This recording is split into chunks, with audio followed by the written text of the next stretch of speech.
Well, this month's speaker, as I said, is Darren Wise.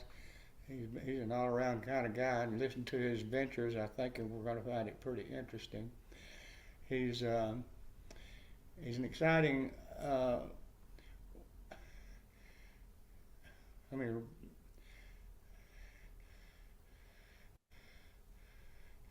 he's best known for his work with his band Empires, TLG, Virgin Records, music director for the Drew Pearson Show, Fox, ABC, and season work for commercials, television and feature films, plus licensing for the NFL, MLB, NBA, NASCAR, Range Rovers, Maybelline, and 9 charted singles with the Empire. He'll be talking to us about his songwriting style, performing experiences, and current state of the music business. So, Darren, it's up to you, man. Take it and talk about whatever you want to. So I would just say that the music business is complicated,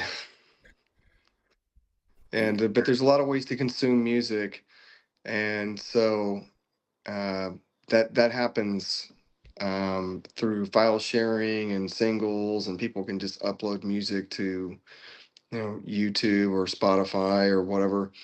Um, I do some stuff for the label group and Virgin Records. They release our singles.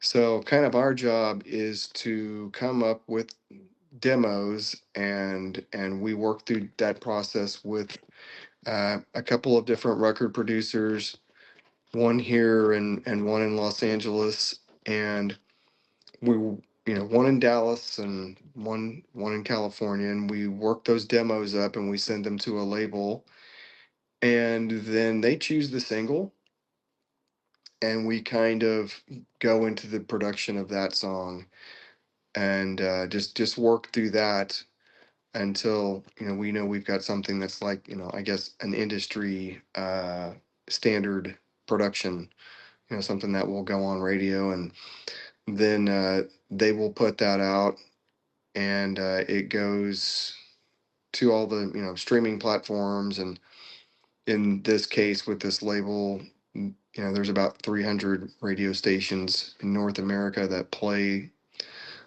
that our music, and then it goes to other countries, Italy and France and Australia, stuff like that. Canada doesn't play a lot of any other country's music. I think they have some kind of restriction on what they can play or something. But um, and then you can if you have the rights to this music, you can take it and put it in streaming, and that's something I've been doing since around 2014.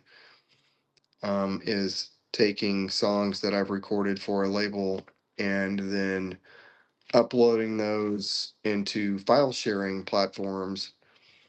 And then if that gets picked up, then it can be used for, it can be used for sports television or commercials or whatever they're going to do. And so some stuff is just licensed, and some things that I work on are specific songs that somebody wants for a film or for a commercial or a television show, something like that. But most of the stuff is recorded here in Dallas, and there's a lot of content that gets created here. Just there are several great studios, a lot of great musicians in Dallas. Can't say enough about that. A lot of people in the music business and a lot of great musicians here, like you guys. You know, and so session work and stuff for the label is what I mostly do. But I like all styles of music, and I write lots of songs, and then you just have to figure out then you have to find a home for them. So you have to figure out what kind of genre you might be able to put that in. And the label that we do stuff for is mostly uh, like mainstream modern rock, I guess is what you would call it. Rock music, basically. And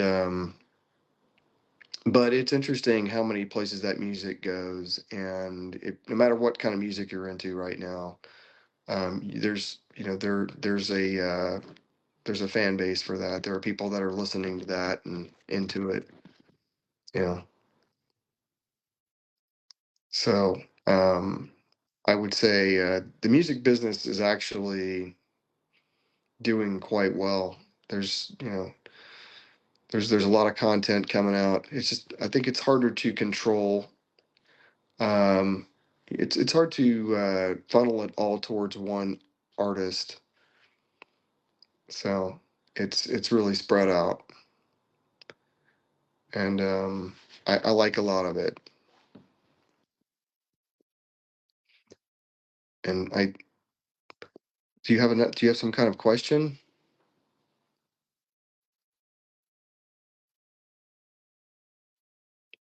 Yes, Thomas has some questions. He's probably trying to unmute.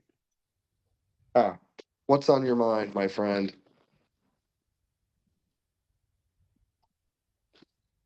That might be a Well, lot, but I have a comment. I want to let y'all know that Darren Wise was one of our rock stars at the Dudes Rock Camp, and he came and did a rock star Q&A, and we really appreciate having him there. Go ahead.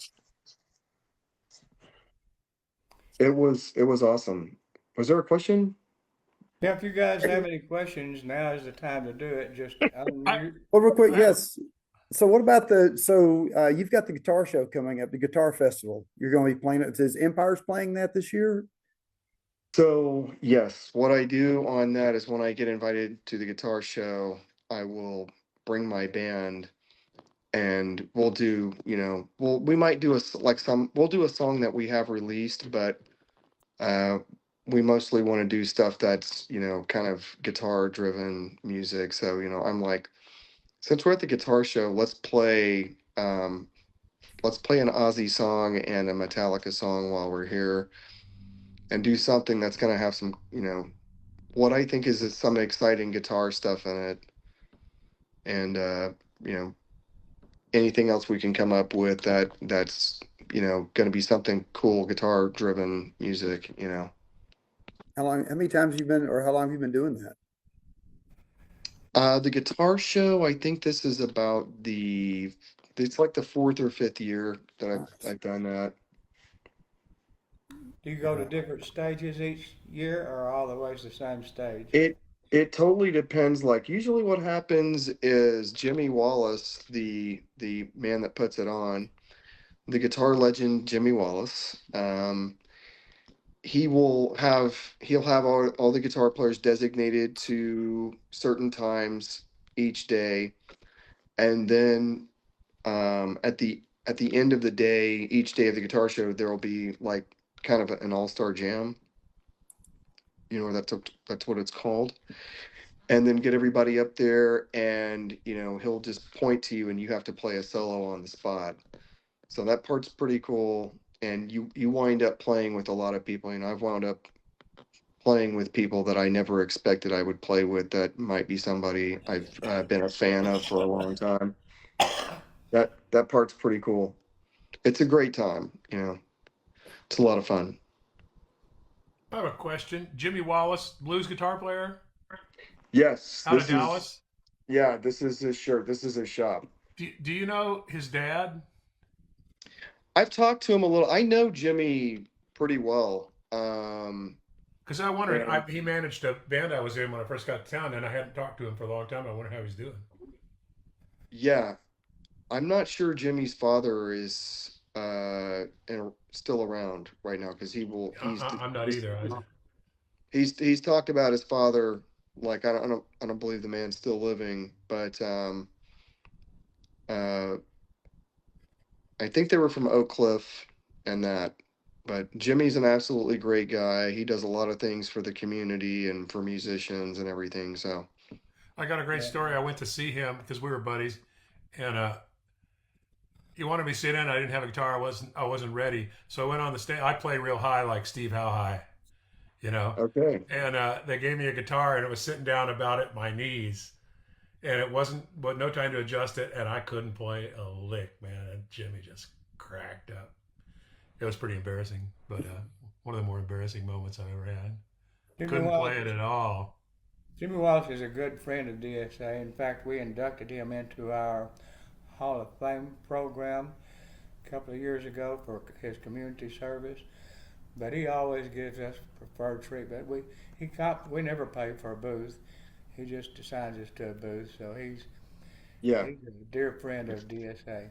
I can't say enough good things about him or what he does. He does a lot of. He's brought so many people together around music. He's had a guitar show going on in Dallas for it's like 40 plus years. I want to say it's maybe 50 years. But he's brought so many people together around guitar and around music. He's a pretty great guy, and he just does a lot for the community and for musicians, things like that. So great guy. Can't say enough about him. And his guitar show is just amazing. I mean, there's people from all over the world that come to it. And I actually moved to Dallas, Texas, because I'd worked a guitar show from a music store in New Orleans, Louisiana, and came here and went to and worked the show. And I thought Dallas was a pretty cool place. I was like, wow, look at all these fun people. It's like everybody here looks like they're rich. When you're a kid, you're like, look, this place looked like a spaceship compared to South Louisiana. I was like, hell yeah, we need to get there. So I moved, and I love it here. We're sure proud you moved here. Oh, well, thank you for saying, my friend. Hard to find good Cajun though. That's true. Yeah, I brought the Cajun with me. So Jimmy Wallace took over that guitar show from Charlie Wirtz. He and Mark Pollock carried it on after Charlie yeah, Wirtz. that's right. That's right. He and Mark played with Bugs Henderson. So all those guys know each other, and there's a whole history there. They all go way back together, and it's kind of a big small world with them. But yeah, they were partners in that, and then Jimmy's really like carried it on and done a great job at it. I mean, it's a really huge event. I mean, and it's so cool that he's done this. I mean, and the guy basically has to hand his life over to this. It's like everything else you do in music. If you have something better to do, go do that, because if you do anything in the music business, you're going to have to hand your life over to that. And I'll tell you that. I spend 8 and 10 hours. I go to sessions that are 8 and 10, 12 hours on a regular basis. Been doing that for years. So you have to really love it. And I really would also say that anything worth doing, if you're not obsessed with it and don't have a serious passion for it, it won't be that great. Bingo. But a really great musician named Steve I told me at NAMM a few years ago. He goes, you know what? Passion cancels time. He's like, anything you're doing, if you're in love with it and you're chasing it, it's like time just it's not there, and that is what happens. I mean, you go in a studio and you look around and you may realize 8 or 10 hours later, like, well, I haven't really eaten anything, but it doesn't matter because I'm in here doing this. You just became a DSA brother with that statement. It is a That's passion. If the money comes along, that's gravy. That's great. But that's not the reason you do it. Yeah, no, I tell people, I'm like, I would pay them to do some of this shit. I love what I'm doing. Well, I want up you. I have paid people to listen to me. I've been paid to not sing. And I tell people that I'm the only guy on the stage who's ever been paid to not sing. They're like, how much just to stop? So Darren, are you do you belong to the MLC, the I'm not sure. I don't think I do. Okay. I'm not sure what that The is. Music Licensing Collective? Mechanical licensing cooperative is what it is. Oh. No, but I'm on a board at ASCAP, and it basically it's just and I know some people that are very into the licensing. Like I have a couple of friends that started licensing platforms. Okay, this is not sync licensing though.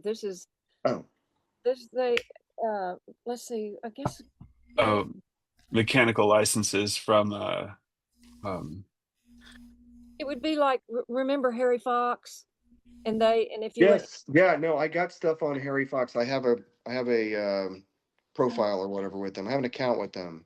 so if you're an independent music publisher, you might collect your publishing rights through Harry Fox, so you get Yeah. your Lord, Yeah, no, I have an account with them because we re-recorded the Police song "Wrapped Around Your Finger," and to do that, I initially thought that I needed to get it, but actually, our label Virgin Records got it for us.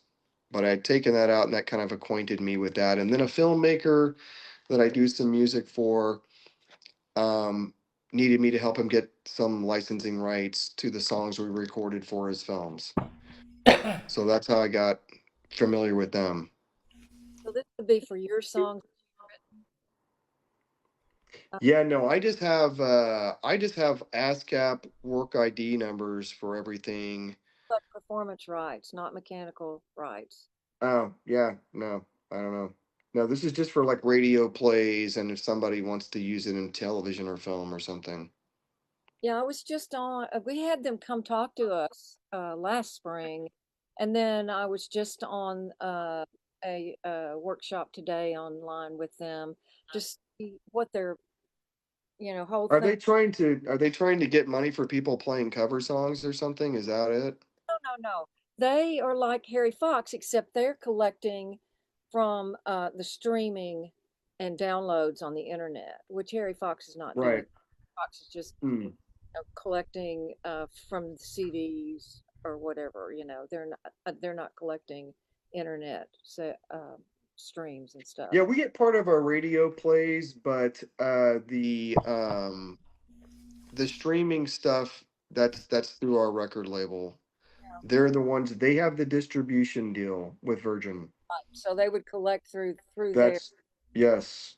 join, or you can go be a songwriter and have a songwriter account on Yeah. the LLC and link your account to the accounts that are being collected by whoever your publisher is.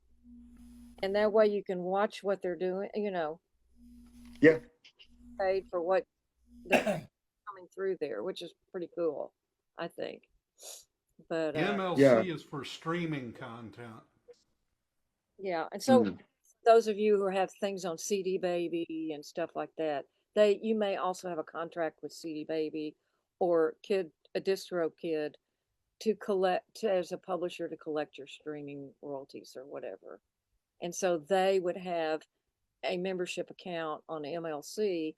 You could go in as a songwriter and make a songwriter account and link it to each song that's yours that is that the publisher has. You can link to that account and see what's coming through. Cool. Yeah, there's a lot of ways to try to keep up with that. And it is a complicated it's a complicated trail to keep up with your music. Um It is very complicated. Yeah. I I would say though probably, to me I think where a lot of uh people's content should go is if you have the rights to the music, the licensing, there's more money for me, my experience has been there's a lot more money in advertising for music than there is in streaming is just like it's not doing much for you.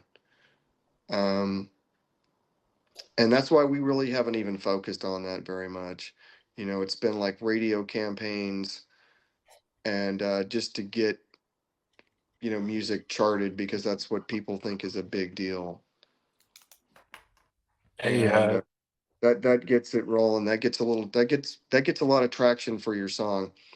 But if you can retain the rights to your song and put that in licensing, and somebody can pick it up for advertising, and it gets on something like primetime television, that is an infinitely uh, better way to make money in the music business, because then it's just you and the relationship with the placement agency. That's called a sync license. Yep. And that seems to be the best money that you can get these days. I have a friend of mine who who lives in New Orleans, or actually, you've been there, so you know where Mandeville is. You know the North Shore. Me, If I, yes. yeah. So they're from Mandeville. They live on the North Shore, but they tour all over the Gulf Coast about every weekend gigging, because that's what they do. And they Yeah. started signing up with some, because they're aligned with BMI as opposed to ASCAP. They do something called BMI Live, where you actually collect royalties on your own performances of your own music, which is trippy, but they get I paid love way that. more than they do streaming. Yeah. No, I that's don't know what ASCAP's equivalent is called, but I know they have one. so they're trying to merge those two companies, and that's been going on for quite some time. Whoa, Because ASCAP and BMI? yes, that was supposed to be merged a long time ago. They wanted them together because people will go out. The complication is people like, and I know this from firsthand experience, where bands will get a deal, the record label will put out their songs and use one, they'll put it on BMI, and then the band circles back and puts it on ASCAP, and this makes things complicated. Mm. AMI just went from nonprofit to for-profit. Oh, That'd be a tough So business deal to merge ASCAP, the privately traded, privately owned, with I BMI, don't, which is publicly, traded and I for profit. yeah, I think they mean the same base, so people aren't taking out this publishing on, they can share that information, so people aren't taking out publishing separately. Oh, you mean, um, yeah, no, that might be the case. Yeah. I do. They Merge can needs. kind of cross-reference those things. Mhm. I do have a question. I know you mentioned earlier, you write a song and then you try and find a place for it sometimes.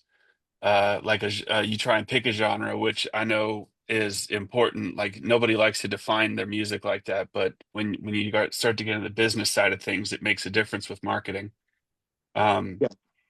but the songwriter, like, say you finished a song and it didn't have a place to go quite yet. Well, who's the next person you call or website you pull up after the song is done? I'm gonna drive around in my truck and listen to some other songs until I get some inspiration. to No, well, you're kind of, as far as like what you're gonna do, I don't know if this answers the question, but as far as what you're gonna do with songs, you're really, I tell musicians this once in a while. We have this conversation. I'm like, you don't really get to choose what people want from you. You have to give them what they want. You don't get to tell a record label what they're gonna put out. They're gonna tell you this is, and you're kind of, you got some boundaries on that, because most record labels have like a specific genre they're putting out. So the label that I'm working with is mostly modern rock, right? So everything we do needs to be kind of directed towards that. But I love country music, and I have those ideas. I think every songwriter's got, a melody and how to tell a story. Everybody, that wants to write music usually has some of that.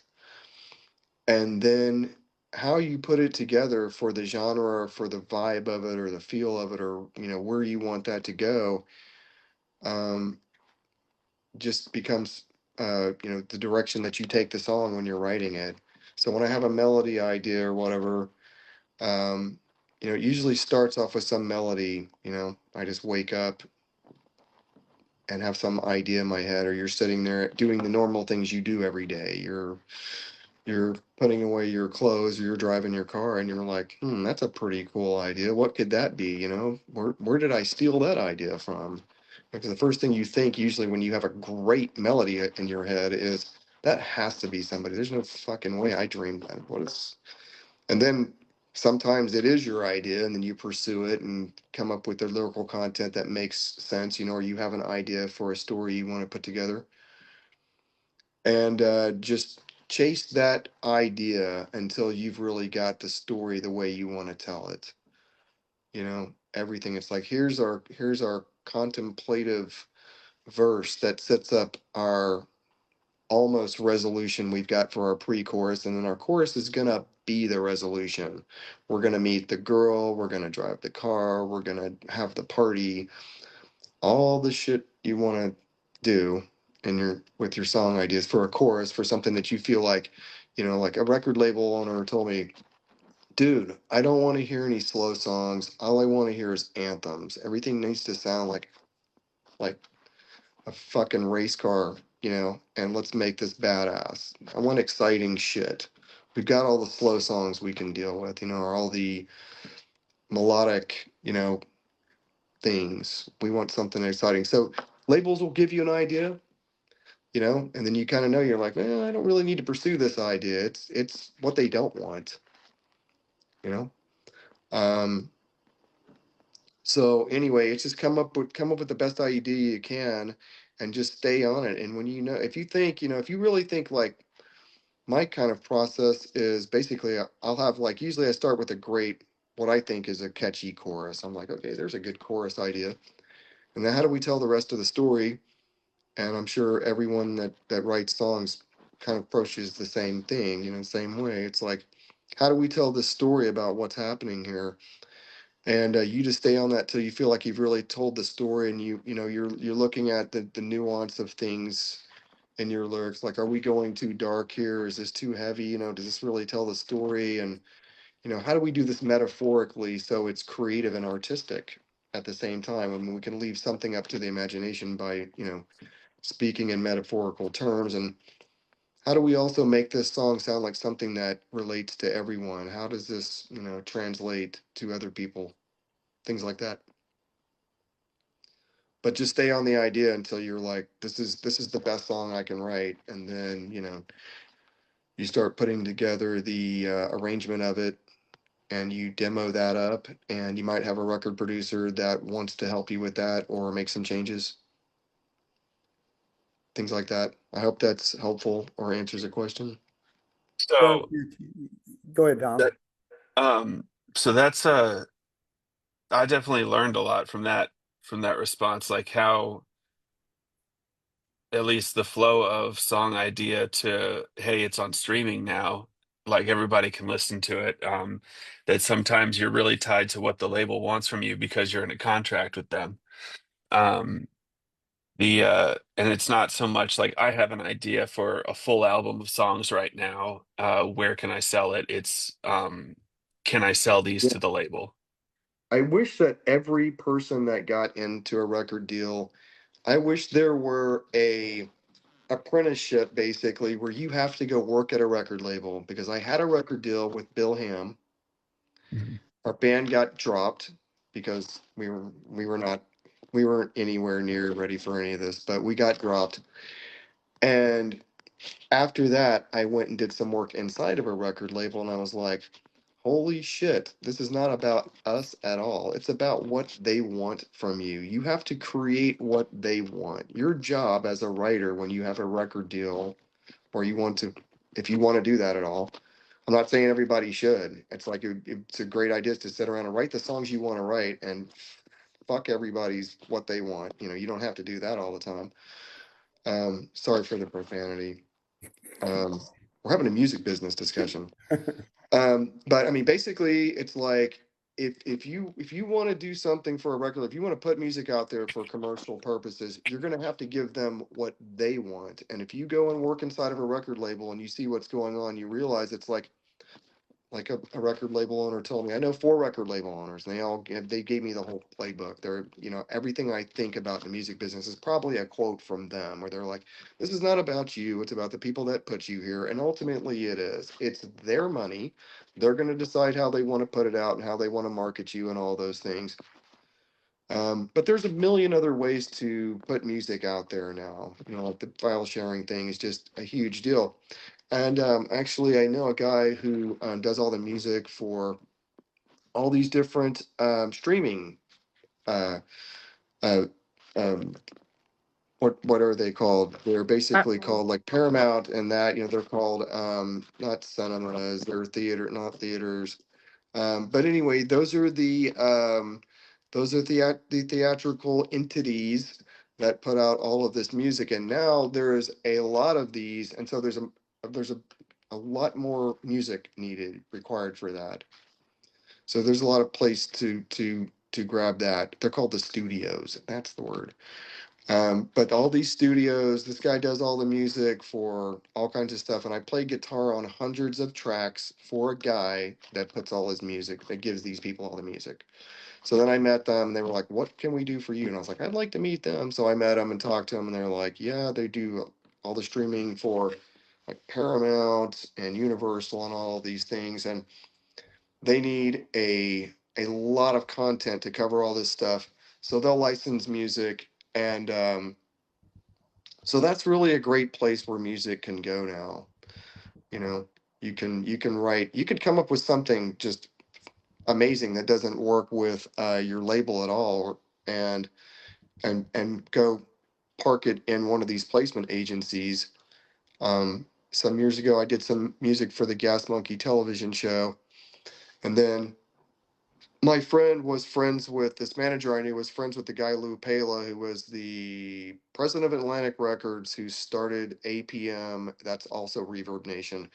My friend goes, "Hey, let's put, my friend Lou Pala is starting this placement agency. Let's put your song in there." And I was like, "Okay, whatever." I don't know what this is at the time. I have no idea. And like, a year or two later, he's like, "Holy shit, man, this thing got picked up and it made money doing this and this and this." And so then we put some more music in that, and it wound up going all over. So songs that I had recorded that didn't get released, but were done for other things, we were able to stick in the placement agency, and that kind of became a cool thing. So, and at that time, the placement agency was an exclusive deal, and now they're not. Now there's no there's not a lot of exclusivity clauses on them, because people want to share music too many ways. So nobody wants to go park all their intellectual property in one place and call that done, because then you can't use it someplace else. So I would say put your music everywhere you can. Go get your work ID number for it and start putting it in every placement agency you can, and you don't know where that's going to end up. Hey, Darren, we're at the point now where we go into our song critique program, but I want to thank you, man, for showing up tonight and sharing your experience and your insight and your wisdom. And as part of your speaking here tonight, you get a free 1-year membership into DSA. It's a $75 value. It's actually a $5,000 value, but nobody will believe that. So Cool. but at any rate, we want to thank you. And if you want to stick with us for our song critique, and add your comments if you want to. Our 2 on staff critique pros are Joe Milton and Barbie McMillan. So at this point, I'll turn it over to Barbie. How many songs do we have, Barbie? Thank you so much for having me. I have to sign off and do something here, but I totally appreciate you guys having me, and thank you so much. It was wonderful talking to you guys and meeting some of you, and I hope we get to catch up again sometime. We'll see you at the guitar festival for sure. Dude, totally awesome. Okay, everybody have a blessed, awesome day. Okay, too, man? Bye, Thanks, Darren. son. All right, y'all take care. Pleasure meeting you. Take See you, care. man. Bye.